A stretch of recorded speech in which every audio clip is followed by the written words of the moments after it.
आप सभी को एग्जाम नैनो यूट्यूब चैनल में फिर से हार्दिक स्वागत है। EMRS exam point of view से टॉप 100 आईसीटी क्वेश्चन जो है आज आपको करवाएंगे और इन सारे क्वेश्चंस के माध्यम से आपका पूरा सिलेबस भी कंप्लीट हो जाएगा। यानी कि आपका पूरा सिलेबस का रिवीजन के साथ साथ टॉप 100 वैसा क्वेश्चन जो पूछे जा सकते हैं, मोस्ट एक्सपेक्टेड है एग्जाम में, आप आज करवाया जाएगा और क्वेश्चन का लेवल देखकर आपको पता चलेगा कि हाँ इस प्रकार का ही क्वेश्चन एग्जाम में पूछे जाते हैं। सबसे पहला क्वेश्चन हम लोग 30 से स्टार्ट करेंगे क्योंकि 1 to 30 क्वेश्चन का लेवल थोड़ा सा लो है और कल करवा भी चुके हैं। इसलिए आज पहले 30 से 100 तक और फिर लास्ट में 1 से 30 तक भी करवा देंगे जो लोग नहीं देखे हैं। तो सबसे पहला क्वेश्चन आज आपसे पूछा जा रहा है कि कंपाइलर क्या करता है।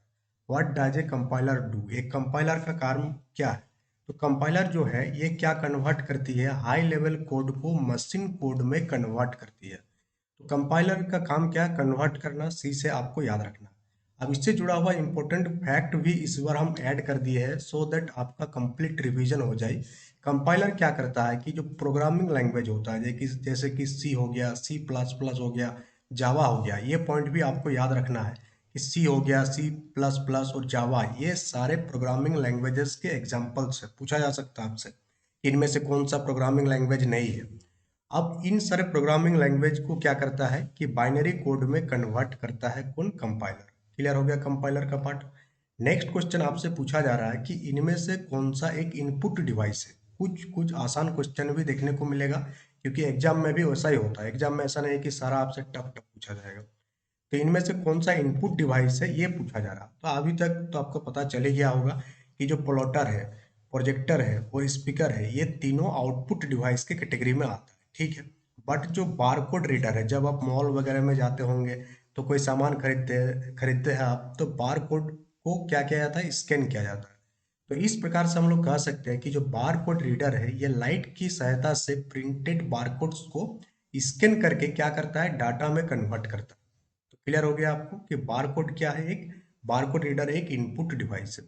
नेक्स्ट क्वेश्चन पूछा जा रहा है आपसे कि कंप्यूटर नेटवर्किंग में रूटर का क्या काम है। तो जो राउटर होती है, राउटर का काम क्या है ये आपसे पूछा जा रहा है। बहुत ही आसान सा क्वेश्चन है कि कंप्यूटर का जो नेटवर्क होती है उसमें हम लोग राउटर का इस्तेमाल करते हैं और उसका काम क्या है ये आपसे पूछा जा रहा है। तो राउटर का काम क्या है, वो डाटा पैक्स को फॉरवर्ड करना बिटवीन दी नेटवर्क्स। अलग अलग नेटवर्क के बीच में जो डाटा पैक है इसको फॉरवर्ड करने के काम किसके द्वारा किया जाता है, राउटर के द्वारा किया जाता है। इससे जुड़ा हुआ इंपॉर्टेंट फैक्ट आप याद रखेंगे कि रूटर डाटा पैक को सही रास्ते से आगे भेजता है। साथ ही साथ जो भी चीज़ आप पढ़ सकते हैं आप, या इसका स्क्रीनशॉट आप ले सकते हैं, नहीं तो आप कोर्स को एक्सेस कर सकते हैं जस्ट 29 रुपीज़ प्राइस में। तो वहाँ पर भी ये सारी चीज़ें आपको देखने को मिल जाएगा। अब ये एक इम्पोर्टेंट क्वेश्चन है क्योंकि पिछले बार ये क्वेश्चन पूछा गया था कि ट्रोजन क्या है। उस टाइम पूछा गया था कि ट्रोजन क्या है, तो आपको पता होना चाहिए ट्रोजन क्या है। एक मालवेयर का टाइप है। क्या है, मालवेयर का टाइप है ट्रोजन। तो इसका आंसर हो जाएगा आपका ऑप्शन नंबर ए 33 का। अब इससे जुड़ा हुआ इंपॉर्टेंट पार्ट्स आपको जरूर याद रखना है, काफ़ी इंपॉर्टेंट है, इसलिए इसको हम थोड़ा एलाबोरेट कर दिए हैं कि जो मेलवेयर होता है वो कितने टाइप का होता है। तो आप देखेंगे तो जो वायरस हो गया, वर्म हो गया, ट्रोजन, स्पाईवेयर, रैंसमवेयर, ये सारे आपका मेलवेयर का ही टाइप्स है, एग्जाम्पल है। अब ट्रोजन क्या है, अब अगर पूछ लिया जाए आपसे सॉरी, ट्रोजन एक क्या है, मैलिशियस प्रोग्राम है जो स्वयं को क्या करता है, एक लेजिटिमेट सॉफ्टवेयर जैसा दिखता है। ट्रोजन क्या होता है कि ये देखने में तो आपको लगेगा कि ये ओरिजिनल है, लेजिटिमेट है, बट ये आपके सिस्टम से आपके फाइल को आपके बिना एक्सेस का दूसरे जगह इंफॉर्मेशन को शेयर करता है। तो ट्रोजन आपको समझ में आ गया यहाँ से। नेक्स्ट आपसे पूछा जा रहा है कि ब्लूटूथ टेक्नोलॉजी में किस फ्रीक्वेंसी में काम करती है। नेक्स्ट आपसे पूछा जा रहा है कि जो ब्लूटूथ टेक्नोलॉजी है ये किस फ्रीक्वेंसी में काम करती है, यानी ब्लूटूथ का फ्रीक्वेंसी कितना होता है। काफी इंपॉर्टेंट क्वेश्चन है, पूछा जा सकता है आपसे। तो ब्लूटूथ टेक्नोलॉजी जो है 2.4 गीगाहर्ट्ज फ्रीक्वेंसी में काम करता है। तो 34 का जो आंसर है वो आपका ऑप्शन नंबर बी हो जाएगा। क्लियर है आपको, थोड़ा सा स्क्रीन को बड़ा कर देता हूँ। अब यहाँ पर आपको ध्यान रखना है कि जो ब्लूटूथ है ये शॉर्ट रेंज वायरलेस कम्युनिकेशन है। आप ब्लूटूथ से जो फाइल ट्रांसफर करते हैं तो आपको पता है कि दोनों डिवाइस बहुत ही पास पास होना चाहिए। तो पहला पॉइंट याद रखना है कि ये एक वायरलेस कनेक्शन है, इसमें हम लोगों को डाटा को ट्रांसफर करने के लिए कोई भी वायर सॉरी किसी भी वायर यानी कि किसी भी तार की जरूरत नहीं होता है। साथ ही साथ जो ब्लूटूथ का रेंज है ये आपको याद रखना है। तो ब्लूटूथ का जो रेंज है वो 10 से लेकर के 100 मीटर तक का रेंज में ही ये काम करता है, उसके बाद ये काम नहीं करती है। साथ ही साथ ये वाईफाई से लो पावर टेक्नोलॉजी है। अगर हम लोग ब्लूटूथ और वाईफाई की कंपेयर करेंगे तो लो पावर टेक्नोलॉजी है कौन सा, आपका ब्लूटूथ वाला। 35 आपसे पूछा जा रहा है कि इनमें से कौन सा एक वेब ब्राउजर है। बहुत ही आसान सा क्वेश्चन है, इसका आंसर आप कमेंट बॉक्स में कमेंट करके बताएंगे कि इनमें से कौन सा आपका वेब ब्राउजर है 35 का। इससे जुड़ा हुआ इंपॉर्टेंट फैक्ट आपको बता दें कि जो ब्राउजर होता है आपका, एक होता है ब्राउजर, एक होता है सर्च इंजन, दोनों में आपका डिफरेंस है। जैसे कि आप अगर ईएमआरएस के साइट में जाना चाहते हैं तो उसके लिए सबसे पहले आप क्या ओपन करेंगे अपना फोन में, सबसे पहले आप अपने फोन में क्रोम ओपन करेंगे। क्या ओपन करेंगे? क्रोम। तो ये जो क्रोम है, क्रोम आपका क्या है? एक ब्राउजर है। फिर आप जाएंगे कहाँ? गूगल पर, जहाँ से आप ईएमआरएस के वेब पेज में पहुंचेंगे।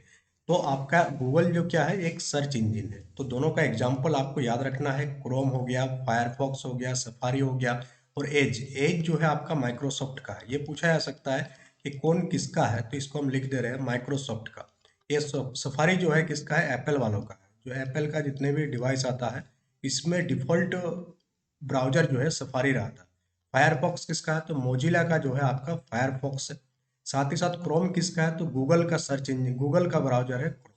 कौन है? क्रोम, गूगल का। तो ये चारों नाम आपको याद रखना है, हर हाल में आपको भूलना नहीं है। नेक्स्ट क्वेश्चन नंबर 36 आपसे यहाँ पूछा जा रहा है कि HTTP का फुल फॉर्म क्या होता है। एकदम ये बहुत ही हॉट टॉपिक है और यहाँ से क्वेश्चन आपका फ्रेम हो सकती है कि HTTP का फुल फॉर्म आपसे पूछ लिया जाए। तो HTTP का फुल फॉर्म क्या होता है? Hyper text transfer protocol. Option number B इसका बिल्कुल सही उत्तर हो जाएगा कि HTTP का जो फुल फॉर्म होगा वो क्या होगा आपका? Hyper text transfer protocol. अब इससे जुड़ा हुआ कुछ इंपॉर्टेंट फैक्ट जो एग्जाम पॉइंट ऑफ व्यू से इंपॉर्टेंट है। पहला याद रखना है कि HTTP जो है ये क्या है? वेब कम्युनिकेशन प्रोटोकॉल है, जो वेब पेज को सर्वर से ब्राउजर तक लाता है। कोई भी वेब पेज है, जैसे कि ये हमारा इसका वेब पेज है, उसको सर्वर से ब्राउजर तक लाने का काम कौन करता है? HTTP करता है। अब HTTP में अगर आप एस लगा देंगे तो एस आपको सिक्योरिटी को दर्शाएगा। किसको दर्शाएगा? सिक्योरिटी। अब दो टाइप के वेब सीरीज होता है आपका सर्वर होता है, एक होता है HTTP लिखा रहेगा, एक में HTTPS लिखा रहेगा। तो HTTP वाला ज़्यादा सिक्योर नहीं है। सिक्योर कौन सा है? HTTPS वाला सिक्योर है। तो आप याद रखिएगा कि सिक्योर ब्राउजिंग ब्राउजिंग के लिए HTTPS यूज होता है, ना कि HTTP यूज होता है। तो ये जो छोटा छोटा बातें हैं, जो छोटा छोटा कन्फ्यूजन है, यहीं से क्वेश्चन आपका क्रिएट होता है।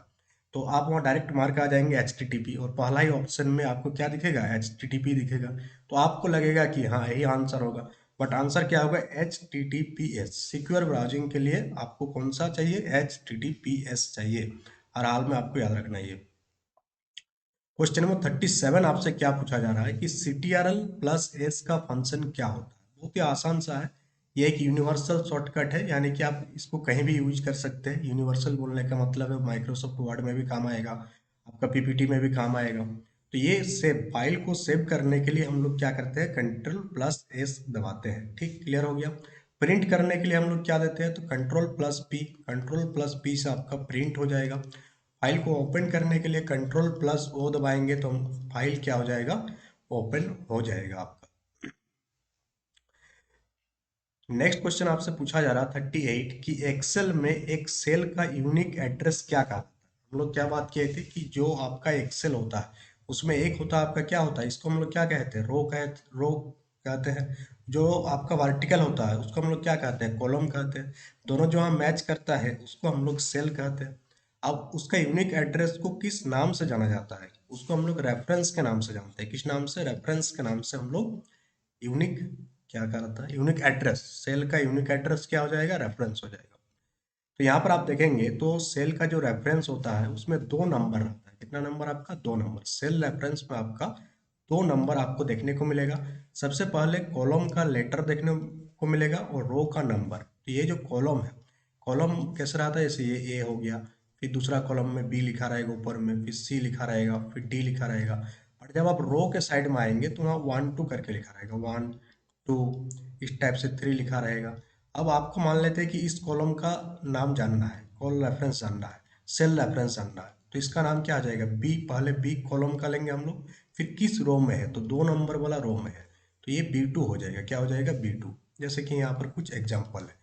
तो ये दो टाइप का होता है, एक होता है रिलेटिव और एक होता है एब्सोल्यूट। और जो एब्सोल्यूट कॉल रेफरेंस होता है उसमें ये जो डॉलर वाला साइन है ये यूज होता है, इसको आप याद रखिएगा। एब्सोल्यूट सेल रेफरेंस में हम लोग डॉलर वाला साइन, ये वाला जो साइन दिख रहा है आपको, इस साइन को हम लोग यूज करते हैं। और ये भी एग्जाम में कभी कभी पूछ लिया जाता है, तो इस पॉइंट को भी आपको क्या है, अपना दिमाग में छाप कर रखना है। 39 आपसे पूछा जा रहा है कि कौन सी मेमोरी सबसे तेज होती है। यहाँ 4 टाइप के मेमोरी लिखा हुआ है, यहाँ पर आपके पास रैम है, कैश मेमोरी है, हार्ड डिस्क है और पेन ड्राइव है। इनमें से सबसे फास्टेस्ट कौन सा है आपसे पूछा जा रहा है। अगर इन चारों में से पूछा जा रहा है तो क्या हो जाएगा आपका, कैश मेमोरी। क्या हो जाएगा, कैश मेमोरी। बट अगर हम लोग उसका क्रम की बात करें तो क्रम क्या होती है, यहाँ पर आप देख पा रहे होंगे, सबसे फास्टेस्ट होता है आपका रजिस्टर्स होता है, रजिस्टर्स के बाद कैश मेमोरी होता है, फिर रैम होता है, फिर सॉलिड स्टेट ड्राइव होता है, फिर हार्ड डिस्क ड्राइव होता है। तो ये क्रम आपको हर हाल में याद रखना है, ये मोस्ट इंपॉर्टेंट है। इसका आप स्क्रीनशॉट ले लीजिए या जो भी नोट्स आप बना रहे हैं वहाँ पर लिख लीजिए, क्योंकि यहाँ से अगर क्वेश्चन बनेगा तो आपके दिमाग में एग्जाम हॉल में कन्फ्यूजन क्रिएट हो सकता है कि कौन सा फास्ट है कौन सा लास्ट है। तो ये पॉइंट को लिख लीजिए कहीं पर, तो बार बार जब आप देखिएगा तो आपके दिमाग में ये फिट हो जाएगा। इसको इस टाइप से भी आप याद रख सकते हैं, सिंपल कोड देके कि RCRSD, इस टाइप से कोड से भी याद रख सकते हैं। खाली पहला वाला याद रखना है आपको, रजिस्टर होता है, बाद बाकी C से कैश, R से रैम, S से SSD, ये सॉरी ये H होगा, लास्ट में क्या होगा, HRCRSH। ठीक, इस टाइप के कोडिंग से भी हम लोग बहुत सारी कंफ्यूजन, मतलब जो पॉइंट होता है, टॉपिक होता है, उसको हम लोग याद रख सकते हैं। नेक्स्ट यहाँ आपसे पूछा जा रहा है कि कंप्यूटर में बग शब्द का क्या अर्थ है। हम लोग बार बार सुनते हैं बग, कंप्यूटर में बग आ गई, तो बग का अर्थ क्या होती है। बग क्या है आपका, एक सॉफ्टवेयर एरर है। क्या है, एक सॉफ्टवेयर एरर। सॉफ्टवेयर में जब कोई फॉल्ट आ जाता है तो उसे हम लोग बग के नाम से जानते हैं। तो कोई भी सॉफ्टवेयर में जब गलती आता है तो उसे हम लोग क्या कहते हैं, बग कहते हैं। अब मान लेते हैं कि उस बग को आप दूर किए, तो उसको हम लोग क्या कहते हैं, उसको हम लोग डीबगिंग कहते हैं। क्या कहते हैं, डीबगिंग कहते हैं। बग आपको समझ में आ गया कि सॉफ्टवेयर प्रोग्राम में जो एरर आया, जो गलती आया, उसको हम लोग बग कहते हैं। और फिर बग को जब हम लोग दूर कर देंगे तो उसे हम लोग क्या कहेंगे, डीबगिंग के नाम से जानते हैं। सेशन अच्छा लग रहा तो सेशन को लाइक कीजिएगा और अपने दोस्तों के बीच शेयर कीजिएगा। और अगर आप नोट्स वगैरह चाहते हैं आईसीटी से रिलेटेड, और ये सारे पीडीएफ अगर आप चाहते हैं, और भी क्वेश्चन आपको करवाएंगे, कल फिर 100 क्वेश्चन करवाएंगे एमएस एक्सेल का, तो लगभग लगभग 1000 से भी ज़्यादा क्वेश्चन आपके पास होगा। तो आप कोर्स को एक्सेस कर सकते हैं। एग्जाम नैनो एप्लीकेशन आप डाउनलोड कर लीजिएगा गूगल प्ले स्टोर में जा करके, तो वहाँ से आपको ये कोर्स आप एक्सेस कर सकते हैं। 41 आपसे पूछा जा रहा है कि इनमें से कौन सा ओपन सोर्स ब्राउजर है। तो ओपन सोर्स ब्राउजर यानी जिसको आप अपने हिसाब से क्या कर सकते हैं, कस्टमाइज कर सकते हैं। तो क्रोम हो गया, सफारी हो गया, एज हो गया, ये सारा आपका ओपन सोर्स नहीं है, इसको आप अपने हिसाब से कस्टमाइज नहीं कर सकते। बाद बाकी जो फायरफॉक्स है इसको आप अपने हिसाब से कस्टमाइज कर सकते हैं।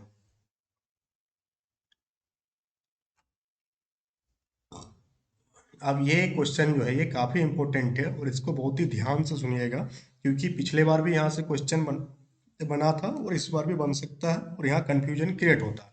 यहाँ 2 पॉइंट होता है, एक होता है IPv4 और एक होता है IPv आपका 6 होता है। अब यहाँ पूछा जा रहा है कि जो IPv4 वाला एड्रेस होता है उसमें कितना बिट्स होता है। तो आपको याद रखना है कि IPv4 वाला एड्रेस में आपका 32 बिट्स होता है। कितना होता है, 32। यहाँ पर आप देखेंगे तो यहाँ पर और क्लियर होगा आपके पास कि IPv4 में 32 बिट की एड्रेसिंग होती है, ठीक। और IPv6 में जो एड्रेसिंग होती है वो 128 बिट की होती है। क्लियर है, दोनों में IPv4 में 32 बिट और IPv6 में 128 बिट होता है। और इसका जो फॉर्मेट होता है, फॉर्मेट भी आपको याद रखना है। जैसे इस टाइप से आप देखेंगे तो ये फॉर्मेट आपको हर हाल में दिमाग में आपको छापना है, आप कहीं लिख लीजिए तो ये फॉर्मेट आपको याद होगा कि किस टाइप से क्या गया है इस चीज नामकरण। जैसे पहले 192 लिखा गया, 3 नंबर है, फिर 168, फिर 0.1, फिर 0.1। इसका कुछ नियम भी होता है जो आपको आगे चलकर हम बताएंगे भी।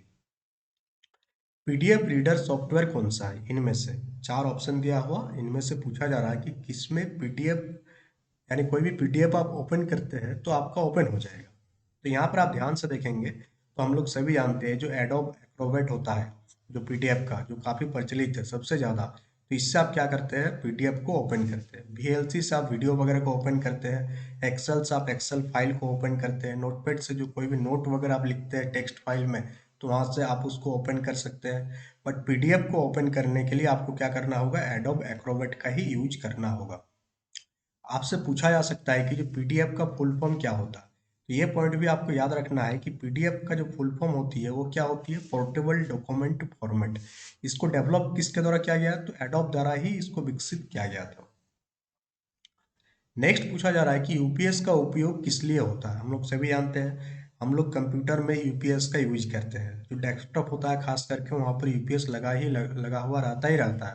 तो यूपीएस क्या करता है, जैसे आप कोई काम कर रहे हैं और अचानक लाइट चला जाएगा, तो आपका सिस्टम ऑफ हो सकता है, जो आपका डेस्कटॉप है। अब वो ना हो उसके लिए हम लोग क्या करते हैं, एक बैकअप पावर सोर्स का यूज करते हैं। यानी ये एक प्रकार का क्या पावर सप्लाई है, पीएस। सही आपको याद रखना है, पीएस क्या है, एक पावर सप्लाई है। तो ये क्या करता है कि बैकअप पावर प्रोवाइड करता है। क्या करता है, बैकअप पावर प्रोवाइड करता है कौन, यूपीएस। यूपीएस का फुल फॉर्म आपको याद रखना है। यूपीएस का फुल फॉर्म क्या होता है आपका, un un uninterruptible power supply, uninterrupted power supply भी कहीं कहीं पर लिखा हुआ आपको मिलेगा। तो जो सडन पावर फेलियर होता है उससे सिस्टम को क्या करता है, ये बचाती है। नेक्स्ट पूछा जा रहा है आपसे कि कंप्यूटर में बूटिंग का अर्थ क्या है। आप बहुत बार सुने होंगे कि बूटिंग क्या। तो कंप्यूटर में जो बूटिंग होती है इसका मतलब होता है कि ऑपरेटिंग सिस्टम का मेमोरी में लोड करना। जो आपका ऑपरेटिंग सिस्टम काम कर रही है सिस्टम में, उसको मेमोरी में लोड करने की जो प्रक्रिया है, प्रोसेस है, उसी को हम लोग बूटिंग के नाम से जानते हैं। किस नाम से जानते हैं, बूटिंग के नाम से जानते हैं। अब जैसे ही आप कंप्यूटर का पावर ऑन करते हैं, क्या करते हैं, जैसे ही कंप्यूटर में आप पावर ऑन करते हैं, बूटिंग बूटिंग के बारे में यहाँ जानेंगे आप। तो जैसे ही आप कंप्यूटर में पावर को ऑन करते हैं, तो ये क्या करता है, वो ऑपरेटिंग सिस्टम को रैम में लोड करता है, बूटिंग। अब बूटिंग दो टाइप का होता है, एक होता है कोल्ड बूट, जिसमें पावर को आप ऑन करते हैं, तो उसे हम लोग कोल्ड बूट के नाम से जानते हैं। यानी आपका सिस्टम बंद पड़ा हुआ है, आप उसको ऑन किए, तो उसके हम लोग कोल्ड बूटिंग के नाम से जानेंगे। दूसरा होता है वार्म मोड। इसमें क्या होती है कि जब आपका कंप्यूटर चल रही है बट थोड़ा धीरे, प्रोसेसर स्लो है, तो वहाँ पर हम लोग क्या करते हैं, रीस्टार्ट करते हैं कंप्यूटर को। तो उसे हम लोग वार्म बूट के नाम से जानते हैं। काफ़ी इंपॉर्टेंट पॉइंट है ये मोस्ट इंपॉर्टेंट कैटेगरी वाला पॉइंट है, इसको आप याद रखिएगा। ये जो टाइप्स है, इसका टाइप काफ़ी इंपॉर्टेंट है। बूटिंग तो सबको पता होगा, बट ये कोल्ड बूट और वार्म बूट ये बहुत कम लोगों को पता होगा, और यहाँ से क्वेश्चन आपका फ्रेम हो सकता है। और बायोस जो होती है, बायोस का फुल फॉर्म क्या होता है, बेसिक इनपुट आउटपुट सिस्टम। ये क्या होती है, बूट लोडर होती है, किसमें, ऑपरेटिंग सिस्टम में। नेक्स्ट आपसे पूछा जा रहा है कि इनमें से कौन सा आपका नॉन वोलाटाइल मेमोरी है।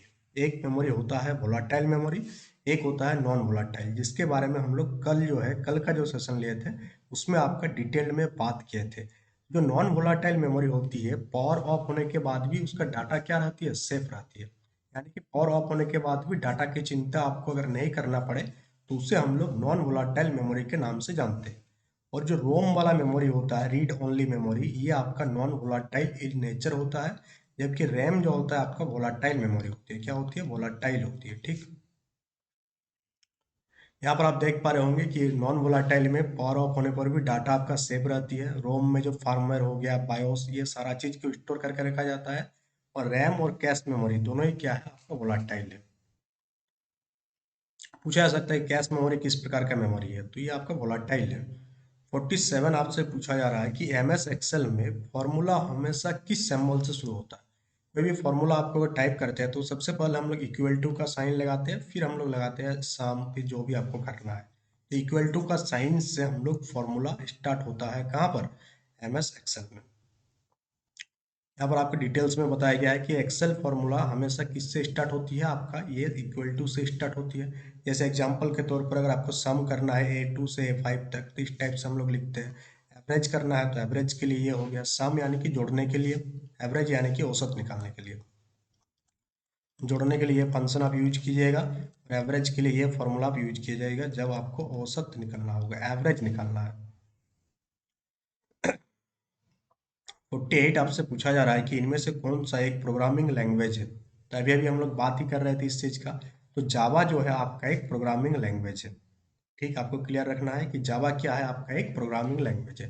इसी टाइप से अगर आपसे पूछ लिया जाए कि जो एसक्यूएल है, क्या है एसक्यूएल, ये क्या है, तो एसक्यूएल जो है आपका डाटाबेस क्यूरी लैंग्वेज है। क्या है? डाटाबेस क्यूरी लैंग्वेज है। और एचटीटीपी क्या है? तो एचटीटीपी जो है आपका एक प्रोटोकॉल है। एचटीटीपी क्या है? एक प्रोटोकॉल है। जबकि एचटीएमएल की अगर हम लोग बात करें तो एचटीएमएल क्या है? तो एचटीएमएल एक मार्कअप लैंग्वेज है। क्या है? एक मार्कअप लैंग्वेज।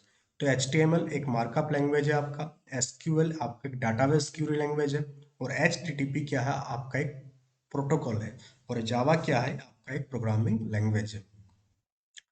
तो 100 क्वेश्चन के साथ साथ आपका पूरा का पूरा आईसीटी रिवीजन भी हो रहा है, साथ ही साथ नए नए इन्फॉर्मेशन भी आपको देखने को मिल रहा है। तो सेशन अगर अच्छा लग रहा है तो सेशन को लाइक जरूर कीजिएगा, क्योंकि आपको सिर्फ और सिर्फ एक लाइक करना है। इससे डेली बेसिस पर क्या मिलता है?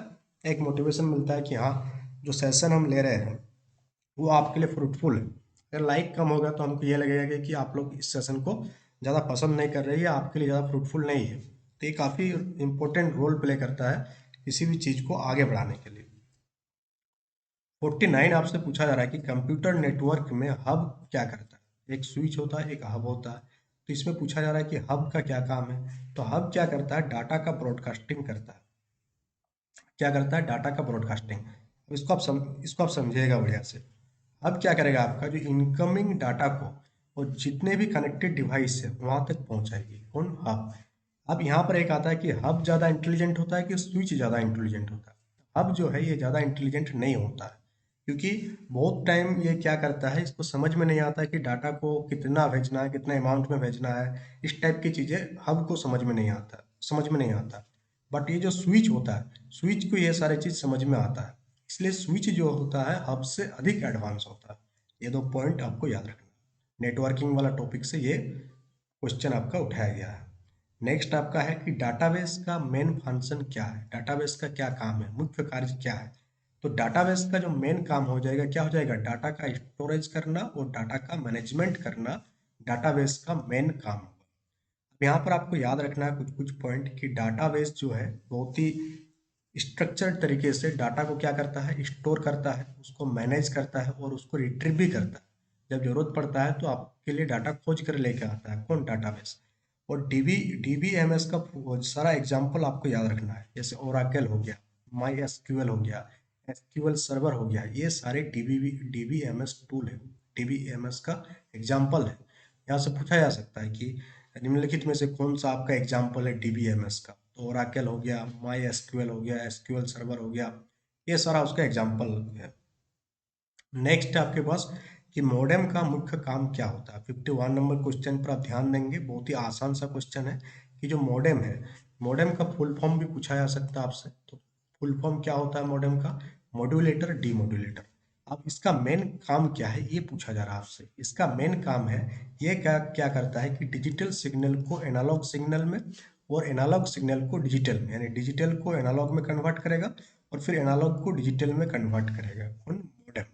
मॉडेम का फुल फॉर्म क्या होता है? Modulator demodulator. काफी इंपॉर्टेंट पॉइंट है ये कि मॉडेम का जो फुल फॉर्म है वो क्या होता है आपका? मॉड्यूलेटर और डीमॉड्यूलेटर जो है आपका मॉडेम का फुल फॉर्म होता है। और आपका जो कंप्यूटर है ये कौन सा सिग्नल का यूज करता है? डिजिटल सिग्नल्स का यूज करता है। मॉडेम क्या करेगा? डिजिटल को एनालॉग में कन्वर्ट करेगा और एनालॉग को डिजिटल में, दोनों साइड कन्वर्जन ये करती है। 52 आपसे पूछा जा रहा है कि इनमें से कौन सा एक हार्डवेयर नहीं है? तो बहुत ही आसान सा क्वेश्चन है कि जो ऑपरेटिंग सिस्टम है ये आपका हार्डवेयर नहीं है। बाकी माउस हो गया, कीबोर्ड हो गया, मॉनिटर हो गया, ये सारा आपका क्या है? हार्डवेयर है। हार्डवेयर जिसे आप सिंपल भाषा में समझे तो टच कर सकते हैं। सॉफ्टवेयर को आप टच नहीं कर सकते हैं। ठीक है? सॉफ्टवेयर क्या होता है? सेट ऑफ इंस्ट्रक्शंस होता है। सॉफ्टवेयर या हार्डवेयर, तो यहाँ पर दिख ही रहा आपको कि हार्डवेयर जो है आपका फिजिकल पार्ट्स को हम लोग हार्डवेयर के नाम से जानते हैं, और सॉफ्टवेयर क्या होती है? जो प्रोग्राम हो गई, इंस्ट्रक्शंस हो गई, ये सारे आपका सॉफ्टवेयर। ऑपरेटिंग सिस्टम का अगर हम लोग एग्जांपल की बात करें, यहाँ से भी क्वेश्चन फ्रेम हुआ पिछले बार, तो जो विंडोज हो गया, एंड्रॉयड हो गया, लाइनक्स हो गया, ये सारा आपका सॉफ्टवेयर का एग्जांपल है। किस टाइप का सॉफ्टवेयर? Operating system. अब यहाँ पर पूछा जा रहा 53 में आपसे कि एस क्यू एल का उपयोग किसके लिए होता है? कहाँ पर हम लोग एस क्यू एल का यूज करते हैं? तो एस क्यू एल का जो यूज किया जाता है डिवाइ डाटाबेस को मैनेज करने के लिए। किस लिए? डाटाबेस को मैनेज करने के लिए हम लोग एस क्यू एल का यूज करते हैं। अभी अभी आपको बताया कि एसक्यूएल का फुल फॉर्म क्या होता है। तो एसक्यूएल का जो फुल फॉर्म होता है वो क्या होता है आपका, स्ट्रक्चर्ड क्यूरी लैंग्वेज। क्या होता है, स्ट्रक्चर्ड क्यूरी लैंग्वेज। किस लिए यूज किया जाता है, कोई अगर आपको टेबल बनाना है, कोई डाटा इंसर्ट करना है, कोई भी डाटा को अपडेट करना है या कोई भी डाटा को रिट्रीव करना है, तो उसके लिए हम लोग एसक्यूएल का इस्तेमाल करते हैं। नेक्स्ट आपसे पूछा जा रहा है 54 नंबर का क्वेश्चन कि आईपी एड्रेस का उपयोग किस लिए होता है, हम लोग आईपी एड्रेस का यूज क्यों करते हैं। आप देखे होंगे फॉर्म वगैरह भरते होंगे आप, तो नीचे आपका डिवाइस का आईपी एड्रेस ये सब चीज़ लिखा रहता है। इससे क्या होता है कि unique identification of a device on a network, कोई खास नेटवर्क में उस डिवाइस का आइडेंटिफिकेशन, इससे पता चलता है कि वो जो काम किया गया किस डिवाइस से किया गया और किस लोकेशन से किया गया, ये पता चल जाती है। इसलिए आईपी एड्रेस क्या होती है, इंपॉर्टेंट होती है, और इसीलिए आईपी एड्रेस का हम लोग यूज करते हैं। अभी अभी आपको बताया कि आईपी एड्रेस जो है हर डिवाइस का क्या होती है, एक यूनिक लॉजिकल एड्रेस होता है। क्या होता है, एक यूनिक लॉजिकल एड्रेस। क्या चीज, आईपी एड्रेस। यह दो टाइप का होता है, एक होता है IPv4 32 बिट और एक होता है IPv6 128 बिट। काफी इंपॉर्टेंट है, यहाँ से क्वेश्चन आपका फ्रेम हो सकता है। नेक्स्ट पूछा जा रहा है कि इनमें से कौन सा एक GUI आधारित ऑपरेटिंग सिस्टम है। GUI यानी कि graphical user interface, full form भी आपको याद रखना है। कौन सा एग्जाम्पल है, तो जो लाइनक्स और उबंटू है ना, ये आपका एक जीयू आधारित क्या है, ऑपरेटिंग सिस्टम का एग्जाम्पल है। अब इससे जुड़ा हुआ कुछ फैक्ट आपको याद रखना है, जैसे कि आपका GUI का फुल फॉर्म, पहला ही तो आपको याद रखना क्या है, GUI का फुल फॉर्म क्या है। तो ग्राफिकल यूजर इंटरफेस हो गया आपका GUI का फुल फॉर्म। अब उबंटू हो गया, विंडोज हो गया, एंड्रॉयड हो गया, मैक ऑपरेटिंग सिस्टम, ये सारा ही आपका किस पर आधारित है, GUI पर आधारित है। उसी टाइप से एक होता है CLI, जो कि command line interface, full form क्या होती है, कमांड लाइन इंटरफेस। इसके एग्जाम्पल की अगर हम लोग बात करें तो एग्जाम्पल क्या हो जाएगा आपका, जैसे कि आपका MS DOS, CMD, ये सारा आपका CLI का एग्जाम्पल है। बाकी उबंटू हो गया, विंडोज हो गया, एंड्रॉयड हो गया और मैक ऑपरेटिंग सिस्टम, ये आपका GUI आधारित क्या है, ऑपरेटिंग सिस्टम है। 56 आपसे पूछा जा रहा है कि कंप्यूटर में कैश मेमोरी का मुख्य उद्देश्य क्या है, क्या काम है, सिंपल सा भाषा में। तो ये क्या करता है कि सीपीयू का जो प्रोसेसिंग होता है उसको स्पीड कर देता है। क्या करता है, सीपीयू का प्रोसेसिंग को क्या कर देता है, स्पीड कर देता है, ज़्यादा तेज कर देता है। कौन, कैश मेमोरी। कैश मेमोरी के बारे में एग्जाम में क्वेश्चन पूछा ही पूछा जा सकता है। तो कैश जो होती है अल्ट्रा फास्ट मेमोरी है। किस टाइप की मेमोरी है, ये अल्ट्रा फास्ट मेमोरी है, जो सीपीयू के सबसे नज़दीक में होता है। इसका काम ही है सीपीयू को तुरंत हर चीज़ का एक्सेस देना और उसको फास्ट करना। अब स्पीड का ऑर्डर आपको याद रखना है, सबसे ज़्यादा स्पीड होता है रजिस्टर्स का, फिर कैश का होता है, फिर रैम का होता है, फिर एसएसडी का होता है, फिर एचडीडी का होता है। ये स्पीड का ऑर्डर आपको हर हाल में याद रखना है। नेक्स्ट आपसे पूछा जा रहा है कि इनमें से कौन सा रैंसमवेयर क्या करता है। क्या पूछा जा रहा है, व्हाट डज रैंसमवेयर डू, यानी रैंसमवेयर क्या काम करता है। अभी अभी आपको बताया था कि रैंसमवेयर क्या, एक वायरस का टाइप है, क्या है, एक मेलवेयर का प्रकार है। किसका प्रकार है, मेलवेयर का प्रकार है। और ये क्या करता है, ये आपसे पूछा जा रहा है। तो आपको यहाँ से याद रखना है कि ये क्या करता है कि यूजर के डाटा को इनक्रिप्ट करता है, यानी आपसे डाटा को मांग लेगा और फिर आपसे पेमेंट यानी कि पैसा का डिमांड करेगा उस डाटा के बदले। आप बहुत घटनाएं सुनते होंगे इस टाइप का। तो रैंसमवेयर में क्या होती है कि मेलवेयर है एक टाइप का, और ये आपको ब्लैकमेलिंग भी करता है। सबसे पहले ये फाइल को इनक्रिप्ट कर देता है। आपका कोई भी फाइल होगा, इंपॉर्टेंट फाइल जो आपका पर्सनल फाइल होगा, उसको क्या कर लेगा, वो इनक्रिप्ट कर लेगा, और उसके बदले वो क्या करता है, आपसे ब्लैकमेल करना स्टार्ट कर देता है। इसका एग्जाम्पल याद रखिएगा, पूछा जा सकता है आपसे कि वाना क्राई जो है वो किस टाइप का मेलवेयर है। तो ये रैंसमवेयर है। क्या है, रैंसमवेयर है। अब कुछ ऐसा ऐसा फैक्ट है जो अभी तक आप आईसीटी में पहली बार देख रहे होंगे, उसी टाइप से इस पूरा पीडीएफ को डिजाइन किया गया है, क्योंकि यहाँ से हो सकता है कि आपसे दो तीन क्वेश्चन आपका इजीली आपको मिल जाए। आप देखेंगे एग्जाम के टाइम कि हाँ इजीली आपको दो तीन क्वेश्चन आपका यहाँ से फ्रेम हो रहा है। अब ये जो कोर्स का प्राइस रखा गया काफ़ी कम रखा गया, क्यों रखा गया, सो दैट एग्जाम नैनो को सब कोई जाने। ऑल इंडिया लेवल पर अभी तक हम लोग जो काम कर रहे थे वो बेसिकली झारखंड पर काम कर रहे थे, झारखंड के एग्जाम्स को ही हम लोग कवर कर रहे थे। बट हम लोगों को फील हुआ कि नहीं, अब इसको जो है थोड़ा और व्यापक लेवल पर इसको क्या करना चाहिए, काम को हम लोगों को बढ़ाना चाहिए, जिसके कारण इसका फी को इतना कम रखा गया, so that every one can know about the exam nano. अब इस कोर्स को आप इजीली एक्सेस कर सकते हैं। 58 आपसे पूछा जा रहा है यहाँ पर, यूआरएल के किस भाग में वेबसाइट का नाम होता है। अब यूआरएल का फुल फॉर्म आपको याद रखना है, और किस भाग में वेबसाइट का नाम होता है ये आपसे पूछा जा रहा है। तो जो डोमेन होता है ना, डोमेन पार्ट में यूआरएल का जो डोमेन वाला पार्ट है उसमें वेबसाइट का नाम होता है। यहाँ से आप समझेंगे बढ़िया से। अब ये जो आपको दिख रहा है ये पूरा का पूरा किसका एग्जाम्पल है, यूआरएल का। यूआरएल का फुल फॉर्म क्या होता है, यूनिफॉर्म रिसोर्स लोकेटर। ये तो आपको पता ही होगा अभी तक। अब इसमें जो है ये जो पहला वाला पार्ट दिख रहा है आपको HTTPS, ये क्या है, ये जो है आपका प्रोटोकॉल है। ये वाला पार्ट, सिर्फ ये वाला पार्ट आपको क्या है, ये प्रोटोकॉल में आएगा। किस में आएगा, ये जो हम जस्ट एक मिनट। अब ये वाला जो पार्ट है आपका, ये क्या आएगा, ये प्रोटोकॉल का एग्जांपल। किसका एग्जांपल, ये प्रोटोकॉल है। और यहाँ से जो आपको दिख रहा है google.com, ये आपका डोमेन नेम है। क्या है आपका डोमेन नेम है, DNS, डोमेन नेम सिस्टम। उसके बाद जो है ये ऑब्लिक सर्च, ये आपका पाथ है। क्या है आपका पाथ है। और इक्वल टू, ये जो आपका Q इक्वल टू इंडिया लिखा हुआ है, ये आपका क्यूरी है। क्लियर हो गया आपको। अगर इस टाइप से भी आपको क्वेश्चन दे दिया जाए आपके एग्जाम में, तो अब आप डिकोड कर सकते हैं कि कौन सा पार्ट क्या है। पूरा का पूरा डोमेन नेम सिस्टम आपको 1 मिनट के अंदर समझा दिया गया।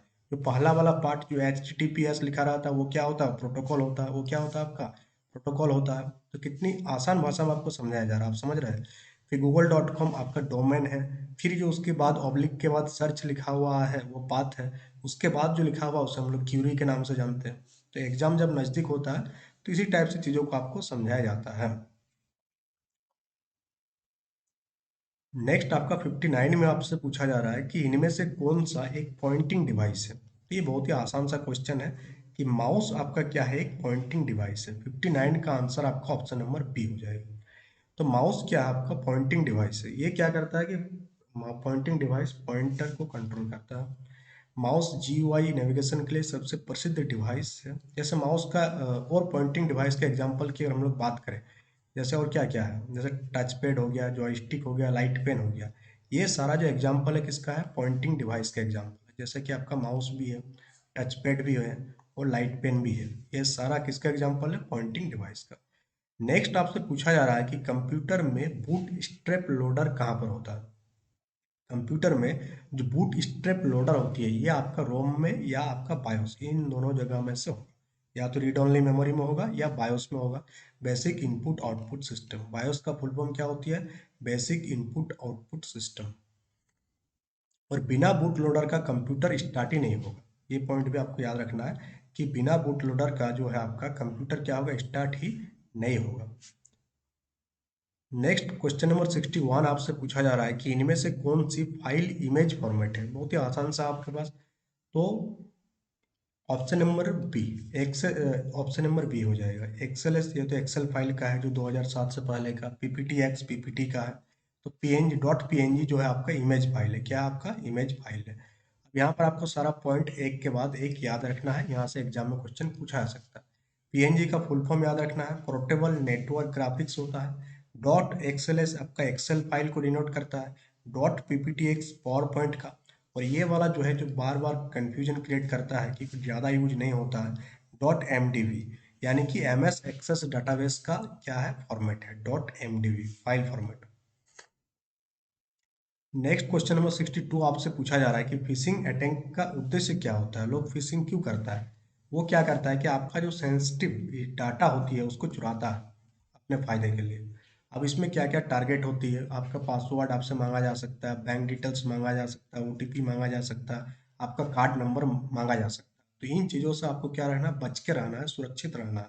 अगर आप शिक्षित होकर भी सुरक्षित नहीं रहेंगे तो फिर दिक्कत है। 63 आपसे पूछा जा रहा है कि कौन सा प्रोटोकॉल ईमेल भेजने के लिए यूज होता है। कौन सा प्रोटोकॉल के माध्यम से हम लोग ईमेल भेजते हैं, ये काफ़ी इंपॉर्टेंट है। और यहाँ से क्वेश्चन आपका बन सकता है ये वाला क्वेश्चन नंबर 63। तो ईमेल भेजने के लिए जो प्रोटोकॉल यूज होता है वो हो गया आपका SMTP। कौन सा प्रोटोकॉल, SMTP प्रोटोकॉल से हम लोग ईमेल भेजते हैं। अब यहाँ पर आपको 3 प्रोटोकॉल दिखेगा आपको। पहला दिखेगा SMTP। SMTP का फुल फॉर्म याद रखना है, सिंपल मेल ट्रांसफर प्रोटोकॉल। क्या है, सिंपल मेल ट्रांसफर प्रोटोकॉल। क्या है, सिंपल मेल ट्रांसफर प्रोटोकॉल। जो क्या काम करता है, ईमेल को भेजता है। दूसरा आपको दिखेगा POP3। ये क्या करता है, ईमेल को डाउनलोड करता है। क्या करता है, ईमेल को डाउनलोड करने के लिए जो प्रोटोकॉल यूज होता है वो आपका POP3 हो जाएगा। ईमेल का सर्वर को सिंक्रोनाइजेशन के लिए IMAP प्रोटोकॉल का यूज किया जाता है। नेक्स्ट है आपका डाटा बैकअप का सही उद्देश्य क्या है। डाटा का बैकअप हम लोग क्यों करते हैं, ताकि अपना डाटा खो ना जाए, प्रोटेक्ट डाटा फ्रॉम लॉस। अब बैकअप करते हैं, डाटा की डुप्लीकेट कॉपी हम लोग रखते हैं, अगर बाई चांस डिलीट हो गया, कोई फाइल करप्ट हो गया, वायरस अटैक हो गया, तो ये सारा चीज हम लोग यूज करते हैं। कंप्यूटर नेटवर्क का प्रकार कौन सा है, काफी इंपॉर्टेंट क्वेश्चन है, बार बार एग्जाम में पूछा जा सकता है आपसे कि इनमें से कौन सा कंप्यूटर नेटवर्क का प्रकार है। तो वान, लैन और मैन तीनों ही जो है आपका कंप्यूटर नेटवर्क का क्या है, प्रकार है। अब यहाँ से आपको कुछ पॉइंट याद रखना है, पॉइंटर के फॉर्म में। पहला याद रखना है कि जो लैन होता है, लोकल एरिया नेटवर्क, ये आपका बहुत ही स्मॉल एरिया को कवर करता है। क्या करता है, स्मॉल एरिया को कवर किया जाता है। किसके द्वारा, लैन के द्वारा स्मॉल एरिया को कवर किया जाता है। मैन जो होती है, मेट्रोपॉलिटन एरिया नेटवर्क, ये सिटी लेवल पर काम करती है। और जो वान होती है, वाइड एरिया नेटवर्क, ये पूरा का पूरा कंट्री लेवल पर और ग्लोबल लेवल पर काम करती है। तो सबसे छोटा लैन होता है, उसके बाद मैन होता है, उसके बाद सबसे बड़ा वान आते हैं। वान का एग्जाम्पल की अगर हम लोग बात करें तो इंटरनेट, वान का एग्जाम्पल क्या हो जाएगा, इंटरनेट जो है आपका वान का एग्जाम्पल में आ जाएगा। 66 आपसे पूछा जा रहा है कि किसका उपयोग फाइल कंप्रेशन के लिए किया जाता है।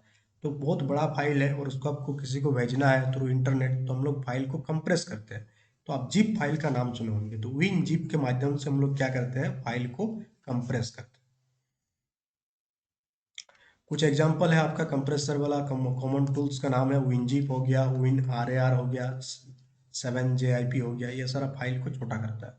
DNS का मुख्य कार्य क्या है, पूछा जा रहा है आपसे कि DNS का मेन काम क्या है। तो DNS का फुल फॉर्म क्या है, डोमेन नेम सिस्टम, DNS का फुल फॉर्म है।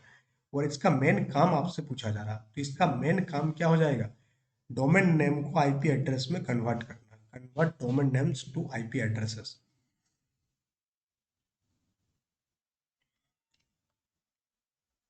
निम्नलिखित में से कौन सा करेक्टर डिवाइस है, which of the following is a character device. तो करेक्टर डिवाइस कौन सा है, प्रिंटर। प्रिंटर क्या है, आपका एक करेक्टर डिवाइस है। करेक्टर डिवाइस क्या करता है कि डाटा को करेक्टर बाय करेक्टर प्रोसेस करता है। जैसे जब आप कोई चीज़ प्रिंट कीजिएगा तो एक बार में नहीं होगा, धीरे धीरे प्रिंट होता है। आप देखे भी होंगे प्रिंट जब निकलता है, थोड़ा थोड़ा करके निकलता है, यानी वो करेक्टर बाय करेक्टर डाटा को क्या करती है, प्रोसेस करती है। तो करेक्टर डिवाइस के एग्जांपल में आपको और दो याद रखना है, एक है आपका प्रिंटर, दूसरा है आपका कीबोर्ड। कीबोर्ड में भी एक के बाद एक काम होती है। फिर आपका हार्ड डिस्क जो होती है, एक ब्लॉक डिवाइस का एग्जाम्पल। नेक्स्ट क्वेश्चन नंबर 69 आपसे पूछा जा रहा है कि जो SSL सर्टिफिकेट का उपयोग किस लिए होता है। तो SSL सर्टिफिकेट का जो यूज किया जाता है, ये सिक्योर इनक्रिप्टेड कम्युनिकेशन है। क्या है, सिक्योर इनक्रिप्टेड कम्युनिकेशन। क्या हो जाएगा, ऑप्शन नंबर बी इसका बिल्कुल सही उत्तर हो जाएगा। तो SSL या TLS क्या है, एक इनक्रिप्शन प्रोटोकॉल है। और HTTPS क्या है, पूरा का पूरा इनक्रिप्टेड होता है, वो सिक्योर वेबसाइट होता है, जिसका यूज बैंकिंग में, ऑनलाइन पेमेंट में या ईमेल भेजने के लिए यूज होता है। 70 आपसे पूछा जा रहा है यहाँ पर। 70 क्या पूछा जा रहा है, क्वेश्चन नंबर 70 ध्यान दीजिएगा कि कौन सा एक पोर्टेबल ऑपरेटिंग सिस्टम है। पोर्टेबल यानी जिसको आप चेंज कर सकते हैं, क्या कर सकते हैं, चेंज कर सकते हैं। तो विंडोज में आप खुद से कोई कस्टमाइज नहीं कर सकते, एंड्रॉयड को भी नहीं कर सकते, MS DOS को भी नहीं कर सकते। और जो लाइनक्स होती है, ये आपका क्या होती है, एक पोर्टेबल ऑपरेटिंग सिस्टम होता है। 71 आपसे पूछा जा रहा है कि कंप्यूटर में क्लिप बोर्ड क्या करता है। तो क्लिप बोर्ड क्या करता है कि कोई भी टेम्पोररी डाटा जो आप कॉपी किए हैं उसको स्टोर करके रखता है, किसमें, क्लिप बोर्ड में। जैसे कि कोई चीज़ आप कॉपी किए, अब बात पेस्ट आप नहीं किए, तो उसको क्लिप बोर्ड रखा, कंप्यूटर उसको क्लिप बोर्ड में रखता है। जैसे पेस्ट करते हैं तो वही यूज हो जाता है। नेक्स्ट पूछा जा रहा है आपसे कि इनमें से कौन सा पासवर्ड हैकिंग अटैक है, कौन सा है आपका। तो ये हो जाएगा ब्रूट ब्रूट फोर्स अटैक हो जाएगा, 72 का ये हो जाएगा। अब हम लोग देखेंगे इससे बचने का उपाय। इससे बचने का उपाय कि आपको पासवर्ड स्ट्रॉन्ग रखना है, कैप्चा वाला 2 फैक्टर ऑथेंटिकेशन आपको ऑन करके रखना है। तो साइबर सिक्योरिटी वाला कंप्लीट क्लास आप लोगों को करवाए थे, उस क्लास को आप देख लीजिएगा, आपका साइबर सिक्योरिटी से रिलेटेड कोई भी डाउट आपको देखने को नहीं मिलेगा। ये जो आपका ASC2II जो है, American standard code for information interchange, इसका फुल फॉर्म तो पहला आपको याद रखना है। दूसरा पूछा जा रहा है कितना बिट्स का होता है। तो ये जनरली जो होता है ना, ये 8 बिट का होता है। कितना होती है, 8 बिट। कितना होता है, 8 बिट। और 8 बिट में आपको याद रखना है, यहाँ ऑप्शन है 7 बिट दिया हुआ, नहीं सॉरी, ये 7 बिट का होता है। कितना का होता है, 7 बिट, इसको करेक्ट कर लीजिएगा आप, ये 7 बिट्स का होता है। अब ये जो होती है आपका 7 बिट जो इनकोडिंग होती है, उसमें टोटल नंबर ऑफ करेक्टर कितने होती है, 128 करेक्टर होती है। और जो एक्सटेंडेड ASC2 है उसमें 8 बिट होता है, दोनों में कंफ्यूजन मत कीजिएगा। एक ASC2 है और एक एक्सटेंडेड ASC2 है, तो उसमें 8 बिट होगा, और नॉर्मल वाला में क्या होगा आपका 128 करेक्टर होगा। नेक्स्ट क्वेश्चन नंबर 74 आपसे पूछा जा रहा है कि इनमें से कौन सी डिवाइस कंप्यूटर को इंटरनेट से जोड़ती है। तो आपका कंप्यूटर को इंटरनेट से जोड़ने के लिए आप क्या यूज करते हैं, मॉडेम यूज करते हैं, प्रिंटर का यूज हम लोग प्रिंट करने के लिए करते हैं, स्पीकर का यूज हम लोग गाना वगैरह सुनने के लिए करते हैं ऑडियो के लिए, स्कैनर का यूज कोई डॉक्यूमेंट को स्कैन करने के लिए करते हैं, तो मॉडेम इसका एग्जाम्पल हो जाएगा। क्वेश्चन नंबर 75 आपसे पूछा जा रहा है कि कंप्यूटर वायरस को सबसे पहले किसने खोजा था। तो कंप्यूटर वायरस का जो खोजकर्ता थे कौन थे, फ्रेड कोहेन। कौन थे, फ्रेड कोहेन। तो 1983 में पहली बार जो है कंप्यूटर वायरस की परिभाषा दिया गया, और इसको खोज किसने किया था, फ्रेड कोहेन ने किया था। ये 2 पॉइंट आपको याद रखना। 76 पूछा जा रहा है कि ऑपरेटिंग सिस्टम में जो मल्टीटास्किंग होती है इसका क्या मतलब होती है। आप लोग जानते होंगे कि बहुत कोई मल्टीटास्किंग होती है, यानी एक साथ बहुत सारा काम वो करता है। तो मल्टीटास्किंग का मतलब क्या हो जाता है, बहुत ही सिंपल, कि एक ही साथ में साइमल्टेनियसली बहुत सारा प्रोग्राम को रन करना, रनिंग मल्टीपल प्रोग्राम साइमल्टेनियसली। जैसे इसका जब म्यूजिक भी, जैसा आपका मोबाइल में गाना भी बज रहा होता है, आप वहाँ PDF से पढ़ भी रहे होते हैं, आपका कोई मैसेज भी आता है, ब्राउजर ओपन रहेगा तो जो मॉडर्न ऑपरेटिंग सिस्टम है ये आपका किसका एग्जांपल है, किसका एग्जांपल हो जाएगा, मल्टीटास्किंग ऑपरेटिंग सिस्टम का। जैसे विंडोज हो गया, लाइनक्स हो गया, एंड्रॉयड, ये सारा आपका मल्टीटास्किंग को सपोर्ट करता है। पहले क्या होता था, एक टाइम में एक ही काम होता था। 77 आपसे क्या पूछा जा रहा है कि कौन सी मेमोरी सबसे महंगी होती है, सबसे महंगा मेमोरी आपसे पूछ रहा है। तो जो कैश मेमोरी होती है ना, ये सबसे एक्सपेंसिव होती है। पॉइंट नंबर बी आपको याद रखना। ये CPU की बिल्कुल पास होती है, जिसके कारण इसकी कॉस्ट सबसे ज़्यादा होती है, क्योंकि CPU इसी से फास्ट चलती है। कॉस्ट का हायरार्की की बात करें तो यहाँ पर आप देखेंगे जो एग्जाम्पल के हिसाब से यहाँ पर आपका था कैश मेमोरी, बट ऐसे में क्या होता है, रजिस्टर सबसे ज़्यादा महंगा होता है, फिर कैश होता है, फिर रैम होता है, फिर SSD होता है, फिर HDD होता है। 78 आपसे पूछा जा रहा है कि स्प्लिट सेट में ऑटो सम का यूज क्यों किया जाता है। क्यों किया जाता है, ताकि ऑटोमेटिकली जो भी रेंज चूज किया हुआ वो क्या हो जाए, उसका जोड़ हो जाए, सम हो जाए। तो ऑप्शन नंबर बी इसका बिल्कुल यहाँ पर सही उत्तर आपका हो जाएगा। 79 आपसे क्या पूछा जा रहा है, और सम के लिए जो फंक्शन हम लोग यूज करते हैं, तो ये जो आपको दिख रहा है इक्वल टू सम, फिर हम लोग रेंज को हम लोग ब्रैकेट के अंदर लिखते हैं। 79 आपसे पूछा जा रहा है, यहाँ पर 79 क्या पूछा जा रहा है कि कंप्यूटर नेटवर्किंग में बैंडविड्थ का क्या क्या दर्शाता है। बैंडविड्थ जो है ये किस चीज़ को दर्शाता है, तो डाटा ट्रांसफर कैपेसिटी को ये बैंडविड्थ के द्वारा दर्शाया जाता है। बैंडविड्थ जो है नेटवर्क में एक निश्चित समय में ट्रांसफर होने वाले डाटा की कैपेसिटी को दर्शाता है, कौन, बैंडविड्थ। अब इसको मेजर करने के लिए हम लोग MBPS या GBPS का जो यूनिट है वो यूज करते हैं। जितना ज़्यादा बैंडविड्थ होगा इंटरनेट भी उतना ही ज़्यादा फास्ट चलेगा। 80 आपसे पूछा जा रहा है कि इनमें से कौन सा एग्जाम्पल क्लाउड स्टोरेज का है। क्लाउड स्टोरेज यानी कि वैसा स्टोरेज जिसको आप इंटरनेट के थ्रू एक्सेस कर सकते हैं। तो पेन ड्राइव के लिए आप, पेन ड्राइव आपके पास होना चाहिए, हार्ड डिस्क आपके पास होनी चाहिए, SSD जो है आपके पास होनी चाहिए, बट गूगल ड्राइव को आप इंटरनेट के मदद से एक्सेस कर सकते हैं। तो गूगल ड्राइव क्या है, क्लाउड स्टोरेज है। क्या है, क्लाउड स्टोरेज।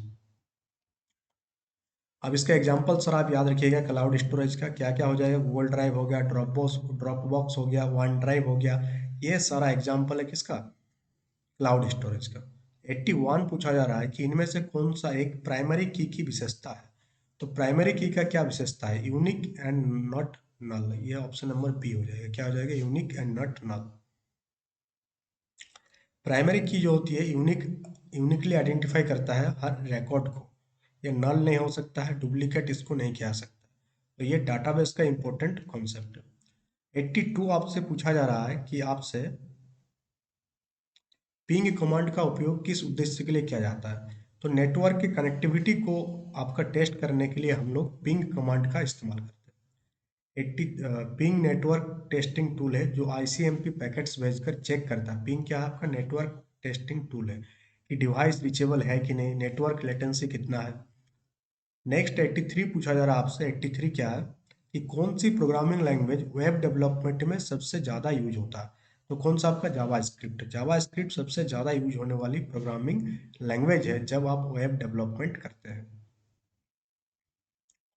84 पूछा जा रहा है कि कंप्यूटर में डेसिमल टू बाइनरी कन्वर्जन किस आधार पर होती है। हम लोग देखिए कि binary to decimal to binary, ये सारा एक क्लास आपको करना होगा कन्वर्जन का। हो सकता है कि एक क्वेश्चन पूछ दे आपसे, तो इसके लिए जो क्या पूछा जा रहा है, डेसिमल टू बाइनरी। तो डेसिमल टू बाइनरी जाने के लिए जो बेस होती है 10 होती है डेसिमल का, और बाइनरी का जो बेस होती है वो कितना होती है, 2 होती है, 2 2। तो जो यहाँ पर आपका डिस्क्रिप्शन में दिया होगा सारा चीज़ कि जो डेसिमल बेस सिस्टम होती है, जो डेसिमल बेस सिस्टम होती है उसमें आपका 10 है बेस, 0 से 9 तक का होती है। और बाइनरी में 2 होती है, कितना होती है, 2 ही होता है, 0 और 1। वाईफाई किस तकनीक पर आधारित है, ये पूछा जा रहा है कि वाईफाई जो है किस तकनीक पर आधारित है। तो वाईफाई आपका रेडियो वेव्स पर आधारित है। किस पर आधारित है, रेडियो वेव्स पर। अभी अभी हम लोग बात किए थे कि जिसका बैंड विड्थ होता है जैसे 2.4 गीगाहर्ट्ज हो सकती है, 5 हर्ट्ज हो सकती है। Wifi wireless networking. 86 आपसे पूछा जा रहा है यहाँ पर कि निम्न में से कौन सा device bit map image scan करता है, कौन सा आपका। तो स्कैनर जो है आपका बिट मैप इस इमेज को क्या करता है, स्कैन करता है। ऑप्शन नंबर बी इसका बिल्कुल सही उत्तर होगा। 87 आप देखेंगे यहाँ पर स्कैनर क्या करता है, इमेज को ऑप्टिकल सेंसर से कैप्चर करता है और बिट मैप फॉर्मेट यानी पिक्सल फॉर्मेट में इसको स्टोर करता है। ये इंपॉर्टेंट है कि स्कैनर जो होती है इमेज को जो है आपका ऑप्टिकल सेंसर, किससे, आपका ऑप्टिकल सेंसर से कैप्चर करता है और पिक्सल में इसको स्टोर करता है। जैसे कि ओसीआर होता है आपका, ऑप्टिकल कैरेक्टर रिकॉग्निशन। ये फुल फॉर्म आपको याद रखना है ओसीआर का। ईएमआई से कंप्यूटर किसका उपयोग करके बचता है। अब ईएमआई वो वाला ईएमआई आपका नहीं है। ये ईएमआई का मतलब होता है इलेक्ट्रॉन, ईएमआई का फुल फॉर्म याद रखिएगा, इलेक्ट्रोमैग्नेटिक इंटरफ्रेंस। अब ये पूछा जा रहा है आपसे कि ईएमआई से कंप्यूटर किसका उपयोग करके बचता है। तो सील्डिंग किसका हो जाएगा, सील्डिंग का उपयोग करके बचता है। Option number A. सील्डिंग क्या करता है, एक मेटल केसिंग है जो इलेक्ट्रोमैग्नेटिक इंटरफ्रेंस से सर्किट्स को प्रोटेक्ट करता है। जो क्रिटिकल हार्डवेयर होता है जैसे कि सीपीयू होता है, रोम, ये सारा ईएमआई सेंसिटिव होता है। ये एक मेटल केसिंग है जो सर्किट को इलेक्ट्रोमैग्नेटिक इंटरफेस से बचाता है। इतना ही याद रखना है सील्डिंग के बाद। अब इनमें से कौन सा एक वैलिड आईपी एड्रेस है आपसे पूछा जा रहा है। तो 192.168.2.25 जो है आपका एक वैलिड आईपी एड्रेस होती है। ये जो होता है आपका 4 ऑक्टेट से बनता है। कितना ऑक्टेट से बनता है, 4 ऑक्टेट से बनता है। और हर एक ऑक्टेट में 0 से 255 के बीच होना चाहिए। कहाँ से कहाँ तक होनी चाहिए, 0 से 255 के बीच में होना चाहिए। अब इसको याद आप कैसे रखेंगे, कोई भी नंबर जो 256 से ज़्यादा होगा वो नंबर आपका अलाउ नहीं होगा। तो जब ऑप्शन में आप देखेंगे तो आप यहाँ देख पा रहे होंगे इसमें क्या लिखा हुआ 256, तो ये आपका नहीं होगा। इसमें 999 लिखा हुआ, ये नहीं होगा। यहाँ भी 256 लिखा हुआ, नहीं होगा। आपका जो नंबरिंग होना चाहिए कहाँ से कहाँ तक के बीच में, 0 से लेकर के 255। इसी टाइप से आप इसको आइडेंटिफाई कर सकते हैं। आपको याद रखना है 0 से 255 के बीच में होता। बायोस का फुल फॉर्म क्या है, बहुत ही आसान सा question. Basic input output system जो है आपका बायोस का फुल फॉर्म है। कौन सी मेमोरी सीपीयू के अंदर, सीपीयू के अंदर कौन सा मेमोरी पाया जाता है। तो जो कैश मेमोरी होती है वो आपका सीपीयू के अंदर पाया जाता है। 92 और 91 पूछा जा रहा है कि कौन सी स्टोरेज जो है आपका परमानेंट होती है, परमानेंट इन नेचर होती है। जो रोम होता है, रीड ओनली मेमोरी, ये आपका परमानेंट स्टोरेज होती है। और साथ ही साथ रोम जो है आपका नॉन वोलाटाइल इन नेचर होता है। कंप्यूटर में जो हॉटस्पॉट है इसका यूज किस लिए होता है। तो कंप्यूटर में जो हॉटस्पॉट हम लोग यूज करते हैं इंटरनेट को शेयर करने के लिए यूज किया जाता है। 93 आपसे पूछा जा रहा है कि एफटीपी का उपयोग किस लिए होता है। एफटीपी का फुल फॉर्म याद रखना है कि फाइल ट्रांसफर प्रोटोकॉल। इसका यूज होता है फाइल को ट्रांसफर करने के लिए। ऑप्शन नंबर बी इसका फुल फॉर्म यहाँ पर याद रखिएगा, एफटीपी का फाइल ट्रांसफर प्रोटोकॉल। ये क्या करता है, फाइल को सर्वर में अपलोड करता है, साथ ही साथ डाउनलोड भी करता है। इसका पोर्ट नंबर 21 होता है। कौन सा एग्जाम्पल एप्लीकेशन सॉफ्टवेयर का, इनमें से कौन सा आपका एक एप्लीकेशन सॉफ्टवेयर है। तो एमएस वर्ड आपका एक एप्लीकेशन सॉफ्टवेयर का एग्जाम्पल है। और भी है जैसे वर्ड हो गया, एक्सेल हो गया, फोटोशॉप हो गया। अब एप्लीकेशन सॉफ्टवेयर क्या होता है, जो यूजर जिस जगह पर टास्क को परफॉर्म करता है। बाकी ऑपरेटिंग सिस्टम और बायोस आपका एक सिस्टम सॉफ्टवेयर का एग्जाम्पल है। 95 आपसे पूछा जा रहा है कि कंप्यूटर में सबसे तेज गणना कौन सा यूनिट करता है। तो सबसे ज़्यादा तेज गणना रजिस्टर्स के द्वारा किया जाता है। किसके द्वारा? Register, option number C. फिर 96 आपसे पूछा जा रहा है कि जीएनयू का फुल फॉर्म क्या होता है। अभी अभी आपको बताए थे कि जीएनयू इज नॉट यूनिक्स, ये आपका जीएनयू का फुल फॉर्म होता है। अब ये थोड़ा सा out of the box question है, पूछा नहीं जाएगा आपसे। 97 पूछा जा रहा है कि ब्लूटूथ की मैक्सिमम थियोरेटिकल रेंज कितना होता है। अभी अभी बात किए थे कि आपका 10 से लेकर के 100 मीटर के बीच में जो है ब्लूटूथ का क्या होती है, रेंज होता है। तो मैक्सिमम कितना होता है, 100 मीटर होती है मैक्सिमम। मैक एड्रेस किसके लिए यूज होता है? तो मैक एड्रेस का फुल फॉर्म आपको याद रखना है कि मीडिया एक्सेस कंट्रोल एड्रेस जो होती है, इसका जो यूज किया जाता है हार्डवेयर के आइडेंटिफिकेशन के लिए। किसके लिए? हार्डवेयर के पहचान के लिए। पहला है तो आपको याद रखना है कि मैक का फुल फॉर्म क्या होता है। तो मैक का फुल फॉर्म होता है media access control address. NIC का फुल फॉर्म क्या होता है? Network interface card. ये एक यूनिक फिजिकल एड्रेस है जो 48 बिट का होता है। कितना बिट का होता है? 48 बिट का। पावर पॉइंट में स्लाइड शो स्टार्ट करने के लिए कौन सा शॉर्टकट यूज किया जाता है? यानी कि जैसे ही आप स्लाइड शो ओपन करेंगे तो एक के बाद एक स्लाइड अपने आप आपका दिखना स्टार्ट हो जाता है। तो इसके लिए जो शॉर्टकट है वो F5 है। क्या है? F5 शॉर्टकट की से हम लोग स्लाइड शो को स्टार्ट करते हैं। Option number B. नेक्स्ट यहाँ पर आप देखेंगे तो F5 से क्या होती है, स्लाइड शो स्टार्ट होती है। शिफ्ट प्लस F5 दबाएंगे तो करंट स्लाइड से वो स्टार्ट होगा। कंट्रोल प्लस एम क्लिक करेंगे तो नया स्लाइड आपका ओपन होगा। इंटरनेट का सबसे बड़ा नेटवर्क कौन सा है? तो अभी अभी बात किए थे जो वाइड एरिया नेटवर्क है, ये इंटरनेट का सबसे बड़ा नेटवर्क होती है। अब यहाँ पर आपका टोटल 100 क्वेश्चन में से 70 क्वेश्चन कंप्लीट हुआ। अब 30 क्वेश्चन जो कल का था उसको हम लोग डिस्कस कर लेते हैं। तो पूरा का पूरा 100 क्वेश्चन आपका कंप्लीट हो जाएगा यहाँ पर। ये क्वेश्चन कल के क्लास में भी डिस्कस किए थे, बट उस टाइम हम बताए थे कि ये सेशन को 100 वाला रखना है, तो इसलिए हम इसमें टोटल 100 ही आपको करा देते हैं।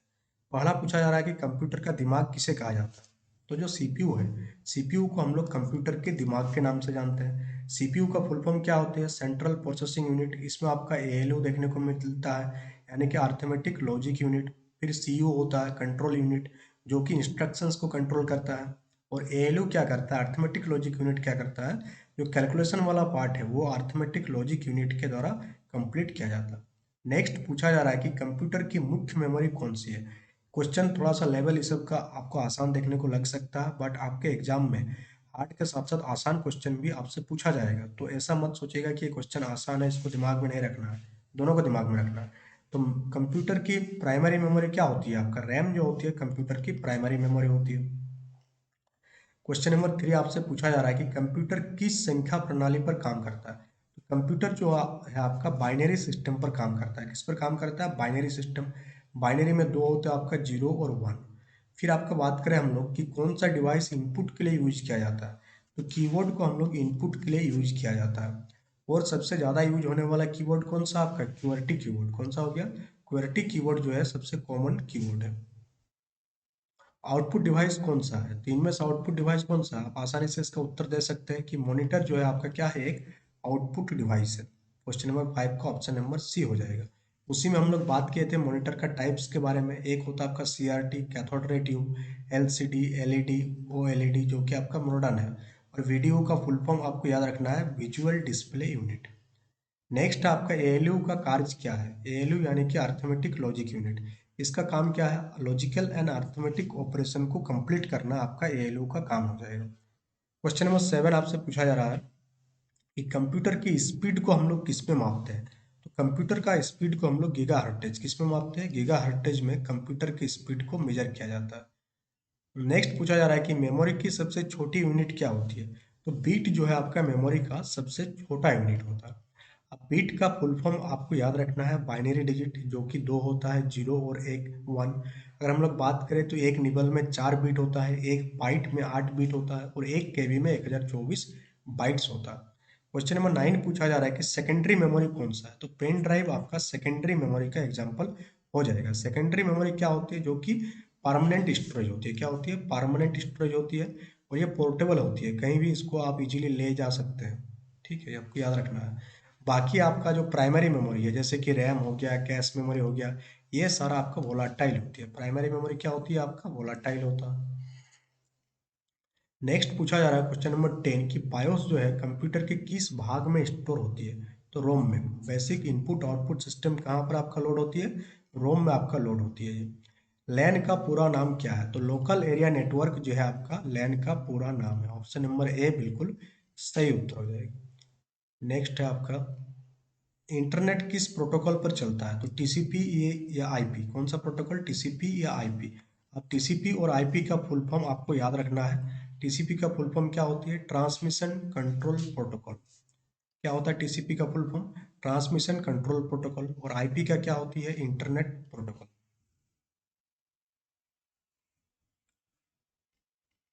यूआरएल का फुल फॉर्म क्या होती है, यूआरएल का फुल फॉर्म होते हैं यूनिफॉर्म रिसोर्स लोकेटर। क्या होता है आपका, यूनिफॉर्म रिसोर्स लोकेटर जो है आपका यूआरएल का फुल फॉर्म होता है। नेक्स्ट है आपका ऑपरेटिंग सिस्टम, इनमें से कौन सा ऑपरेटिंग सिस्टम नहीं है, तो एम एस एक्सेल ये एक एप्लीकेशन सॉफ्टवेयर है।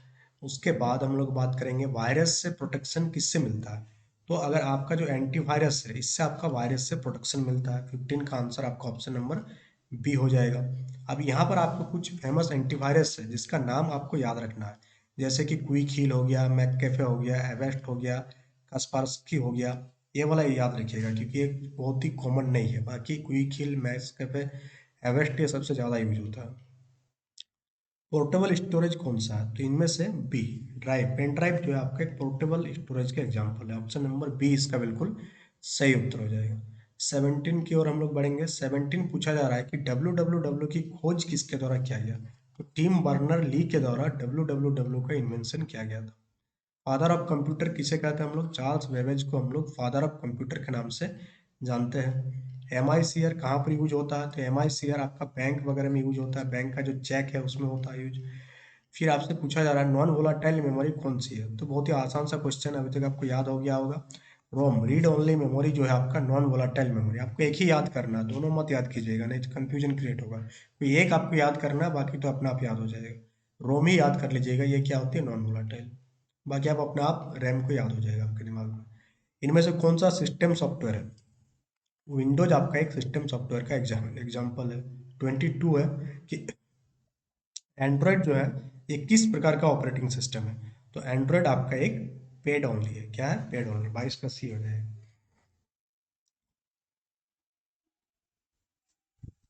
फिर यहाँ पर ओपन सोर्स दिखा रहा है, ओपन सोर्स है। क्या है आपका, ओपन सोर्स। 22 का ये क्या हो जाएगा, ओपन सोर्स हो जाएगा। डॉक फाइल किसकी है, वर्ड फाइल का डॉक फाइल है।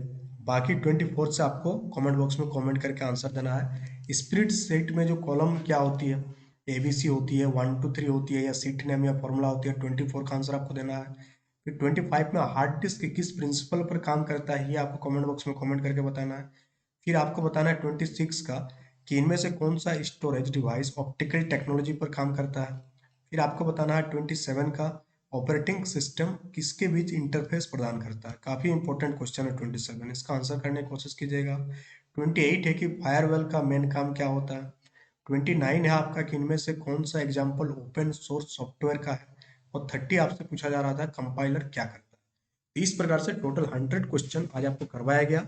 और कल के सेशन में एम एस एक्सेल का 100 क्वेश्चन किया जाएगा टॉप, जिससे एम एस एक्सेल आपका पूरा का पूरा रिवीजन हो जाएगा और साथ ही साथ आपका जो क्वेश्चन पूछा जा सकता है वो भी आपको देखने को मिलेगा। तो that's all for today. Thank you for attending the session. Session कैसा लगा कमेंट बॉक्स में कमेंट करके बताएगा। सेशन को लाइक कीजिएगा, शेयर कीजिएगा। और अगर आप नोट्स एक्सेस करना चाहते हैं तो एग्जाम नोनो एप्लीकेशन को आप गूगल प्ले स्टोर से डाउनलोड कर लीजिएगा। वहां से आप आईसीटी का नोट्स को बहुत ही मिनिमम प्राइस में एक्सेस कर सकते हैं। तो that's all for today, thank you.